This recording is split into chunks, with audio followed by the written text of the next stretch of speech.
What's up mga Kano? For today's video, nagbabalik na naman ng inyong lingkod si Kano. Okay. After ng bagyo, naka-recover na tayo. Hindi pa naman totally 100%. Pero eto, medyo naayos na natin yung loft natin. Na mas pinatibay, pinalakas, pinaganda, at mas komportable tayo. Siyempre, ito yung ibon natin para safe mga kalapatids. Dito ho siya naka-allocate sa likod ng ating flyer slope. Sa tapat ho ng ating stock loft mga kalapatids. Sa tabi na ng hagdan. Ayan o. Ayan. Ito kalapatids, poultry supply. Kasi ala pa, kulang pa dyan yung, yung yero. Yero dapat yan eh. Kaso nga, ala pa mga kalapatids.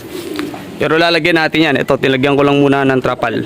Ito naman yung kanan na part ng ating breeder slope. Sa kaliwahong side ng ating breederan, hanggang dito sa pinto,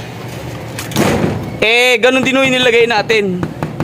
Para ho hindi umampias yung tubig sa loob at the same time mo, nakakapasok pa rin yung sunlight. Ayan. Buo po yan na nilagyan natin ng ng yero na fiber. Yung pala fiber na corrugated, na clear.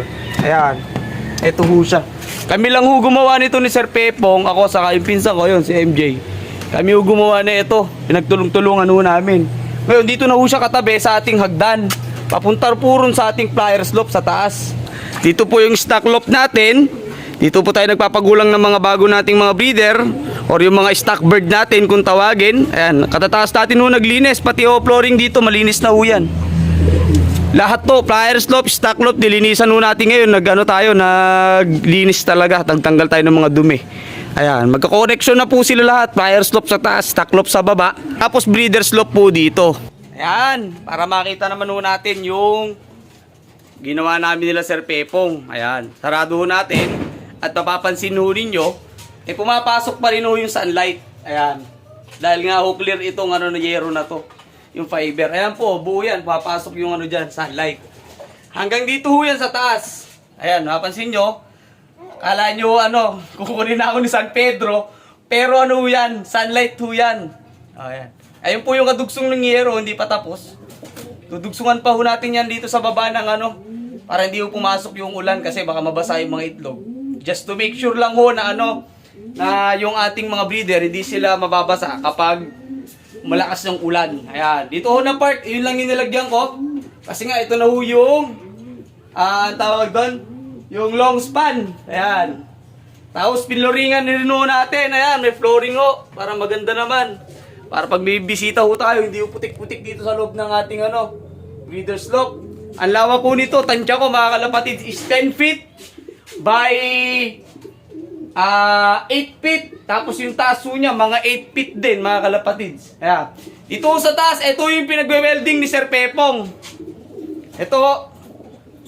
So gumamit po tayo dito ng tubular na standard. Ayan.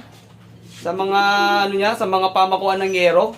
Nakakonekta na ho siya dito sa ating sa ating loft.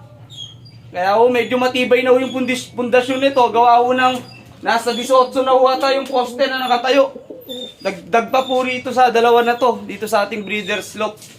So medyo matibay na ho yun. Nakikita ko na hindi nakakayanin ng ganun kalakas na bagyo. Kagaya ho ni Pipito, pero kung mas lalakas pa po doon, hindi ko na ho alam. Ayan. Ayan o. Long span din yung ginamit nating yero sa taas. Yan. Hindi ko na rin ulalagyan ito ng kisame. Gawa ko ng pinagtatambayan ng mga daga kapag dati kasi may kisame yung breeder slope natin, pinagtatambayan ho ng daga. Next video ho natin, yung mga sinalang ho nating mga ibon, ipapakita ho natin sa inyo to be transparent lang ho sa ating mga viewers. Diba sabi ko nga sa inyo, eat or out. So alam na alam natin lahat ng mga ibon lang na nandito. Ayan, gusto ko transparent para legit mga kalapatids. So sobrang ako natutuwa ngayon kasi nga mas naging maayos na ho yung ating breederan. Makakapag-produce na ulit tayo ng mga ibon na magaganda. Ayan. Ito. Mas komportable na ho ako ngayon dito. Bala ko lang ho rito, lagyan ho natin ng ng ceiling fan. Para in case po na sobrang init, meron po umiikot dito 360 degree dito sa mga breeder natin, pangdagdag sa kanila ng ventilation. Ayan. Dito tayo sa flyer slope natin, wala namang gano'n naapektuhan nung bagyong Pipito. Nakapaglinis din tayo ngayon dito. flooring, kanilang mga purchase, kanilang mga sahig. Ayan. Ayan. At andito po sa viewing ang ating mga ibon na young bird. Ayan. Tapos yung mga panlaban ho natin ng summer race ng NDR, nandito naman ho sila sa labas na bahagi ng ating flyer slope dito sa ating aviary, which is dito sila nakakapagbilad. Yan. Bukas po tayo magpapaligo sa kanila, Sunday. Yan. Paligo sana ako kasi kanina kaso nga lang ang dami nating nilinisan. Baka hindi na sila matuyo pagka pinaliguan pa natin. Ito yung mga panlaban natin sa darating yung 2025. Ano sila? 2, 4, 6, 8, 10 po yung panlaban natin.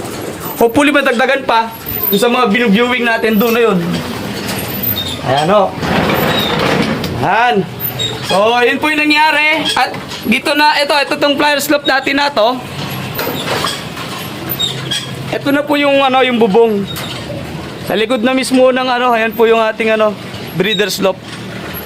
Ayan. So that's it for today. Hopefully sa susunod na video natin maganda pa rin yung panahon para makapag-vlog pa rin tayo. At shoutout nga pala sa Team HPC na mga mag-e-entry mamaya. Ayan, kita-kits po tayo sa loading. First lap fun race po natin bukas so. Ayan, hopefully po makikooperate yung mga ibang lugar kagaya ng mga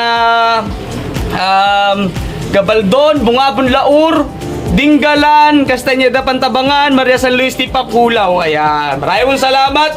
At shoutout po mga kalapatid sa mga walang sawa ho nagtitiwala sa atin dito sa channel natin, sa personal ko pong buhay. Maraming pong salamat mga kalapatid sa yan. Hindi dahil sa inyo, hindi ho baka mabibitin ho tayo sa budget. Hindi ho talaga ganun ang kalalabasan ng ating breeder slope. Diba?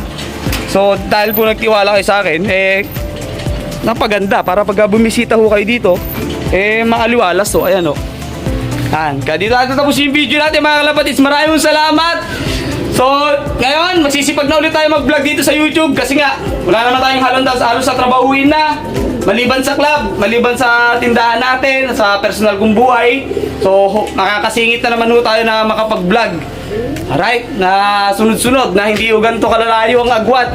Parang 2 weeks ang agwat maraming salamat mga kalapatids. Ingat po kayo at syempre happy flying sa lahat mga kalapatids natin dyan out there, worldwide or nationwide. Maraming salamat po. Ingat.